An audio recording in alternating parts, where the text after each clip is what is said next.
क्या आपका computer system slow है? Then this video is for you guys.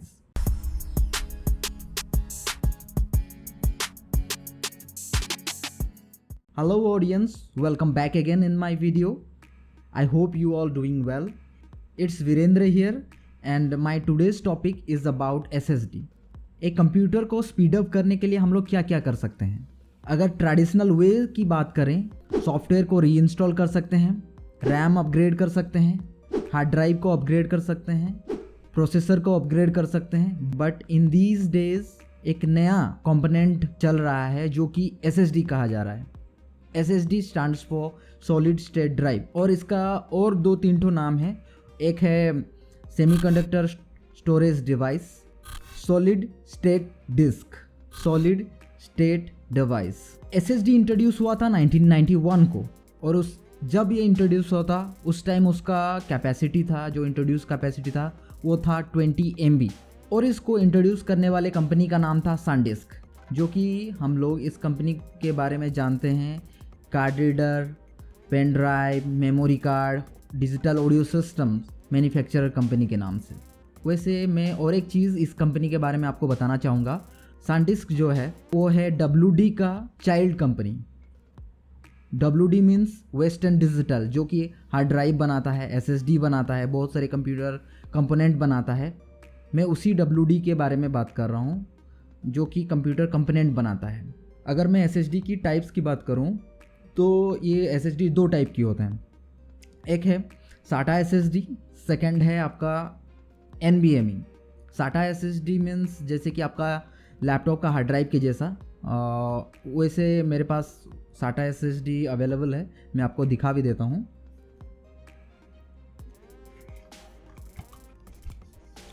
This types, ये आपका एसर का है और ये है आपका सिलिकॉन पावर। एक्चुअली ये आप अगर लैपटॉप का कभी हार्ड ड्राइव देखे होंगे तो उस तरीके का होता है SSD, और ये होता है SATA SSD। NVMe होता है, एक्चुअली NVMe SSD जो है वो रैम की तरह दिखता है। वैसे NVMe जो है वो मेरे पास अभी फ़िलहाल अवेलेबल नहीं है, बट मैं आपको स्क्रीन पे दिखा दे रहा हूँ, आप देख सकते हैं इसका जो पिक्चर है, और यही है NVMe SSD। Actually SATA SSD का फुल फॉर्म है serial advance technology attachment solid state drive, और NVMe का मतलब है non volatile memory express solid state drive.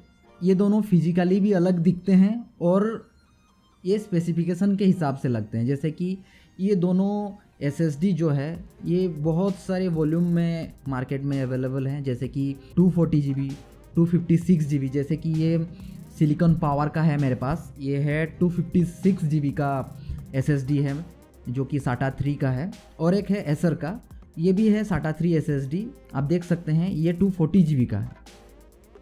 ये दोनों SSD अलग हैं, और SATA SSD को लगाने के लिए आपके सिस्टम में SATA स्लॉट होना चाहिए और NVMe को लगाने के लिए NVMe स्लॉट होना चाहिए। जैसे कि डेस्कटॉप में कोई ब्रांडेड डेस्कटॉप में आपका NVMe लगाने के लिए दिया रहता है, ठीक है, NVMe लगाने के लिए स्लॉट दिया रहता है, तो उसमें आप NVMe लगा सकते हैं। डेस्कटॉप में SATA 3 आराम से लग जाएगा, बिकॉज आप SATA स्प्लिटर, पावर स्प्लिटर लगा के इसको लगा सकते हैं, SATA केबल लगा सकते हैं। बट इन लैपटॉप उसमें आपका हार्ड ड्राइव को स्वैप करना पड़ेगा, नहीं तो आपको KD यूज़ करना पड़ेगा। जैसे कि KD का जो CD राइटर अगर कुछ काम का नहीं है तो उसको निकाल के आप KD यूज़ करके उसमें हार्ड ड्राइव या SSD को फिक्स करके आपका लैपटॉप को रन करवा सकते हैं।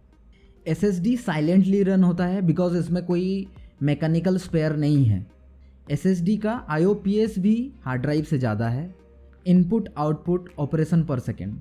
SSD में सेमीकंडक्टर सेल में डाटा स्टोरेज होता है, बट इन हार्ड ड्राइव एक प्लेटर होता है, उसमें एक्वेटर एक्सिस होता है, एक्वेटर आर्म होता है, रीड एंड राइट हेड होता है, वो मैकेनिकली डाटा को स्टोर करता है। बट इसमें क्या है, ये just like a pen drive, जैसे कि फ्लैश ड्राइव रहता है, SSD उसी तरह का है, उसी तरह ही वो डाटा स्टोर करता है। SSD मोर एक्सपेंसिव है हार्ड ड्राइव से, जैसे कि मैंने पहले बताया था आप लोगों को। जैसे कि बहुत सारे आर्टिकल में ये भी कहा गया है कि SSD में कोई मैकेनिकल स्पेयर नहीं है, तो ये मैकेनिकली फेल नहीं हो सकता। तो एक्चुअली ये चीज़ अनक्लियर है, जैसे कि ये मैकेनिकल तो नहीं है बट इलेक्ट्रॉनिकल है, तो इसमें फॉल्ट तो आएगा ही। ऐसा नहीं है कि मतलब ये परफेक्ट है या परफेक्ट नहीं है, ऐसा नहीं बोल सकते। हो सकता है ये 5 साल चलेगा, 10 साल चलेगा, हो सकता है एक दिन भी ना चले। और SSD इसीलिए साइलेंट है बिकॉज इसमें कोई मूवेबल पार्ट्स नहीं है, इसमें कोई जो मैकेनिकल स्पेयर नहीं है जो कि रीड नहीं करता है, राइट नहीं करता है, ये इलेक्ट्रॉनिकली सब कुछ होता है, तो इसमें इसीलिए नॉइज़ नहीं होता है SSD में। एक फेसबुक स्टडी में पता चला है कि SSD अगर 40 डिग्री सेल्सियस टेम्परेचर में काम करता है तो देन इसमें फेल्योर होने के चांसेस बहुत ज़्यादा हैं। हालांकि ये क्लियर अभी तक नहीं है। और एक चीज़ है, और SSD का लोएस्ट ऑपरेटिंग टेम्परेचर है -55 डिग्री सेल्सियस। ये -55 डिग्री सेल्सियस में भी काम कर सकता है। इसमें हार्ड ड्राइव के जैसा ब्रीदेबल होल नहीं है, जैसे कि हार्ड ड्राइव को चलाने के लिए ब्रीदेबल होल की ज़रूरत होती है, इसमें ऐसा कुछ ब्रीदेबल होल नहीं होता है SSD में। अगर आपके सिस्टम में आप SSD इंस्टॉल कर रहे हैं, वो चाहे डेस्कटॉप हो, लैपटॉप हो, कुछ भी हो, ये डेफिनेटली आपका सिस्टम का स्पीड को एनहांस करेगा।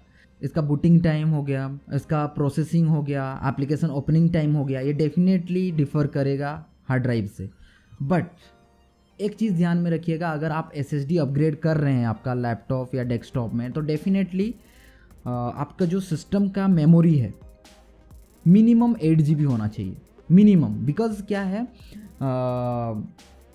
कि हम लोग का जो अभी का सिस्टम है, विंडोज़ 10 हम लोग चला रहे हैं, विंडोज़ 11 चला रहे हैं, एक्चुअली उसमें होता क्या है, जब हम लोग सिस्टम को बूट करते हैं, जब हम लोग का डेस्कटॉप आ जाता है, तभी हम लोग का जो रैम कैपेसिटी होता है, जितना भी मान लीजिए 4 GB है, तो उसमें से 4 GB से 1.7 to 1.8 वो एक्वायर कर लेता है अपना सिस्टम को रन करने के लिए।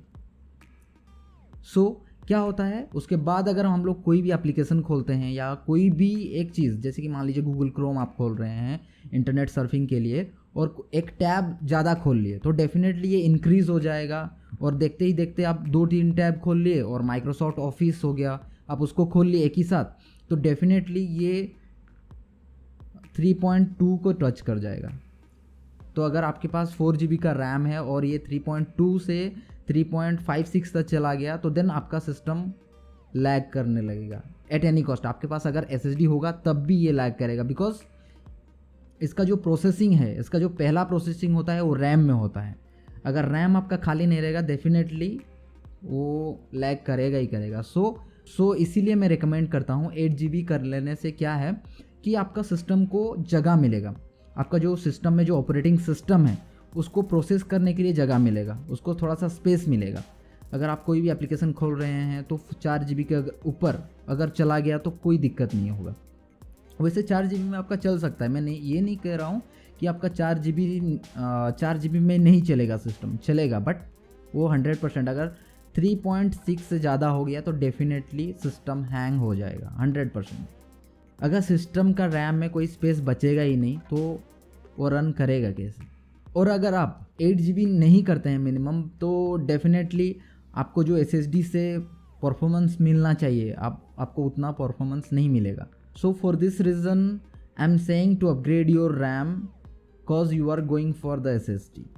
अगर आपके पास 8 GB पहले से लगा हुआ है, no need to do any changes, उसी में ही चल जाएगा ये, ठीक है। अगर हम लोग SSD का स्पीड की बात करें, एक्चुअली मेरे पास अभी है सिलिकॉन पावर का 256 GB SSD, और एक्चुअली इसमें 3 इयर्स का वारंटी आता है। ये साइज़ में 2.5 इंच का SSD है, ये SATA 3 है, ठीक है। अगर आपका कोई ओल्ड लैपटॉप है और उसमें आप चाह रहे हैं कि नहीं SSD आप अपग्रेड करवाएं, उसमें SSD स्वैप करवाएं, तो डेफिनेटली ये सही डिसीजन है, बिकॉज आपका सिस्टम भी थोड़ा सा स्पीड होने लगेगा, ठीक है, जैसे कि बूट हो गया। बट और एक चीज़ है, ऐसा नहीं है कि आपका SSD लगा दिया मतलब स्पीड हो जाएगा।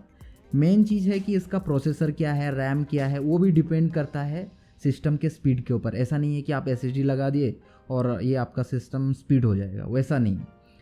जितना स्पीड ये दे रहा था और जितना स्पीड है उसे थोड़ा सा इंक्रीज़ होगा। जैसे कि आपका हार्ड ड्राइव और स्पीड हम लोग मेज़र करेंगे ड्राइव्स में, जैसे कि SSD में और हार्ड ड्राइव में। अगर हार्ड ड्राइव में 20 सेकेंड ले रहा है ओपन होने के लिए, तो इसमें डेफिनेटली 13 सेकेंड लगेगा, इसमें 13 सेकेंड लगेगा। वही डिफरेंस है और कुछ नहीं, ठीक है। अगर आप मान लीजिए आप अगर सोच रहे होंगे कि SSD लगा देने से कि ये पूरा i3 सिस्टम है i5 का स्पीड में चलेगा, वैसा कुछ भी नहीं है। हम लोग बात कर रहे हैं, हम लोग मेज़र कर सकते हैं SSD और हार्ड ड्राइव के बीच में। अगर मान लीजिए कोई भी एप्लीकेशन या boot up time 20 second hard drive ले रहा है, तो डेफिनेटली ये 13 सेकेंड में ओपन करके देगा।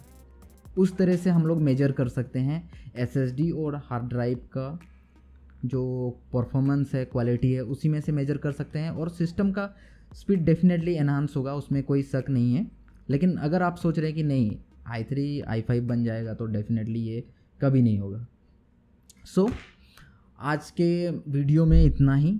एंड वन मोर थिंग, अगर ये वीडियो अच्छा लगा तो डेफिनेटली आप लोगों को पता है कि क्या क्या करना है। Don't hesitate to like, subscribe and comment in my video. So मिलते हैं नेक्स्ट वीडियो में, अगर आप लोगों का सपोर्ट रहा तो। Signing off.